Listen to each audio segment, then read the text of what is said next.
And I'll tell you a little bit about my experience, because that kind of bears on it.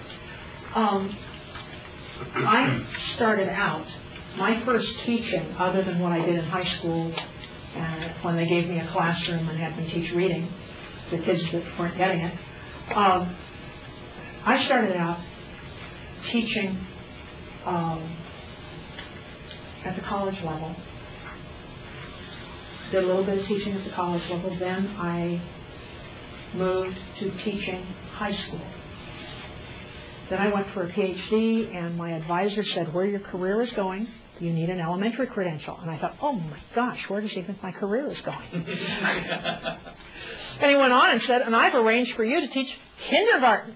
And I thought, oh no, ankle biters. I have my own kids, but it was a fantastic experience. And I am so grateful, because I learned something. When you teach secondary, often people hold up the banner. Here I am, holding a banner. And they say, what's important? The subject, right? And then in elementary, the banner is, what's important? The kid. What's really true?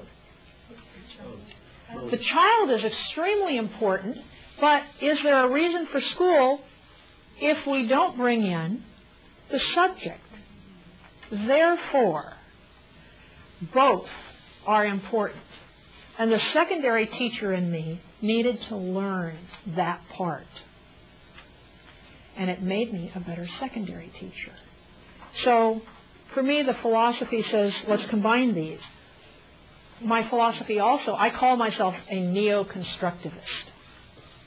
I believe there's a need for direct instruction, but I also believe that people need to construct their own meaning to have something become important to them. But that's my philosophy. And it's kind of like this jacket. If I take off this jacket and say, put this on, it won't fit most of you. It'll be too small through the shoulders or too large. You have to have your own personal educational philosophy. When I started out as a substitute, way back in the days when they could paddle kids, I went into a classroom and the teacher said, you're going to have to paddle these kids, and here's the paddle. He opens the door. And I said, I don't think I'll need that.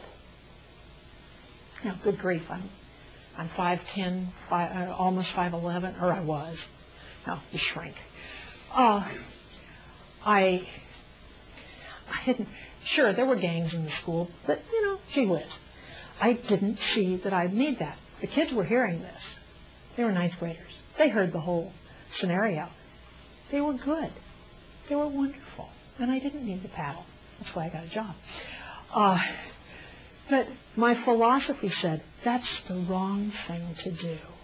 That compelling kids by means that are inhumane isn't the way to go. Even back when it was legal.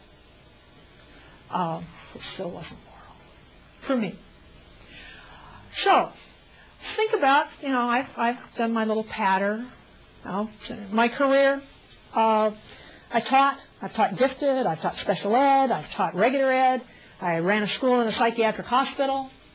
I've done a lot of neat things. I was an assistant principal in a middle school, which is probably, looking back, one of the most fun assignments I ever had. I've been a continuation principal. I've been a principal of a high school, a comprehensive high school.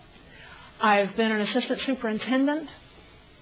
But most of all, I'm a teacher with an educational philosophy and a desire, just like you, to be successful.